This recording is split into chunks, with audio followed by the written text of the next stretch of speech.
Roosevelt, whose family had been New York bankers since the 18th century, whose uncle Frederick was on the original Federal Reserve Board, was very sympathetic to the interests of the international bankers, and the interest was to enter the war, as we've seen, nothing is more profitable for international bankers than war. In a journal entry by Roosevelt's Secretary of War Henry Stimson, dated November 25, 1941, he documented a conversation he had with Roosevelt. The question was, how should we maneuver them into firing the first shot? It was desirable to make sure the Japanese be the ones to do this, so that there should remain no doubt as to who were the aggressors. In the months leading up to the attack on Pearl Harbor, Roosevelt had done almost everything in his power to anger the Japanese, showing a posture of aggression. He halted all of Japan's imports of American petroleum. He froze all the Japanese assets in the United States. He made public loans to nationalist China and supplied military aid to the British, both enemies of Japan in the war, which, by the way, is completely in violation of international war rules. And on December 4th, 3 days before the attack, Australian intelligence told Roosevelt about a Japanese task force moving towards Pearl Harbor. Roosevelt ignored it. So, as hoped and allowed, on December 7th, 1941, Japan attacked Pearl Harbor, killing 2,400 soldiers. Before Pearl Harbor, 83% of the American public wanted nothing to do with the war. After Pearl Harbor, 1 million men volunteered for the war. It is important to note, Nazi Germany's war effort was largely supported by two organizations, one of which was called IG Farben. IG Farben produced 84% of Germany's explosives, and even the Zyklon B used in the concentration camps to kill millions. One of the unspoken partners of IG Farben was J.D. Rockefeller's Standard Oil Company in America. In fact, the German Air Force could not operate without a special additive patented by Rockefeller's Standard Oil. The drastic bombing of London by Nazi Germany, for example, was made possible by a $20 million sale of fuel to IG Farben by the Rockefeller Standard Oil Company. This is just one small point on the topic of how American business funded both sides of World War II. One other treasonous organization worth mentioning is the Union Banking Corporation of New York City. Not only did it finance numerous aspects of Hitler's rise to power, along with actual materials during the war, it was also a Nazi money laundering bank, which was eventually exposed for having millions of dollars of Nazi money in its vaults. The Union Banking Corporation of New York was eventually seized for violations of the Trading with the Enemy Act. Guess who the director and vice president of the Union Bank was? Prescott Bush, our current president's grandfather, and of course our former president's father. Keep that in mind when considering the moral and political dispositions of the Bush family. Vietnam. The United States' official declaration of war on North Vietnam in 1964 came after an alleged incident involving 2 U.S. destroyers being attacked by North Vietnamese PT boats in the Gulf of Tonkin. This was known as the Gulf of Tonkin Incident. This single situation was the catalytic pretext for massive troop deployment and full-fledged warfare. One problem, however, the attack on the U.S. destroyers by Vietnamese PT boats never happened. It was a completely staged event to have an excuse to enter the war. Former Secretary of Defense Robert McNamara stated years later that the Gulf of Tonkin incident was a mistake, while many other insiders and officers have come forward, relaying that it was a contrived farce, a complete lie. Once in the war, it was business as usual. In October 1966, President Lyndon Johnson lifted trading restrictions on the Soviet bloc, knowing full well that the Soviets were providing upwards of 80% of North Vietnam's war supplies. Consequently, Rockefeller interests financed factories in the Soviet Union, which the Soviets used to manufacture military equipment and send it to North Vietnam. However, the funding of both sides of this conflict was only one side of the coin. In 1985, Vietnam's rules of engagement were declassified. This detailed what American troops were and were not allowed to do in the war.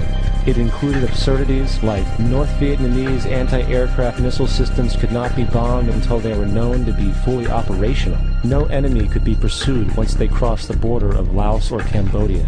And most revealing of all, the most critical strategic targets were not allowed to be attacked unless initiated by high military officials. Apart from these imposed ludicrous limitations, North Vietnam was informed of these restrictions and therefore could base entire strategies around the limitations of the American forces. This is why the war went on so long. And the bottom line is this: the Vietnam War was never meant to be won, just sustained. This war for profit resulted in 58,000 American deaths and 3 million dead Vietnamese. So, where are we now? September 11th was the jumpstart for what is now an accelerated agenda by the ruthless elite. It was a staged war pretext no different than the sinking of the Lusitania, the provoking of Pearl Harbor, and the Gulf of Tonkin lie. In fact, if 9/11 wasn't a planned war pretext, it would be an exception to the rule. It has been used to launch 2 unprovoked illegal wars, one against Iraq and one against Afghanistan. However, 9/11 was a pretext for another war as well, the war against you. The Patriot Act, Homeland Security, the Military Tribunals Act, and other legislations are all completely and entirely designed to destroy your civil liberties and limit your ability to fight back against what is coming. Currently in the United States, unannounced to most brainwashed Americans, your home can be searched without a warrant, without you being home. You can in turn be arrested with no charges revealed to you, detained indefinitely with no access to a lawyer, and legally tortured, all under the suspicion that you might be a terrorist. If you need a painted picture of what is happening in this country, let's recognize how history repeats itself. In February 1933, Hitler staged a false flag attack, burning down his own German parliament building, the Reichstag, and blamed it on communist terrorists. In the next few weeks, he passed the Enabling Act, which completely eradicated the German Constitution, destroying people's liberties. He then led a series of preemptive wars, all justified to the German people as necessary to maintaining homeland security.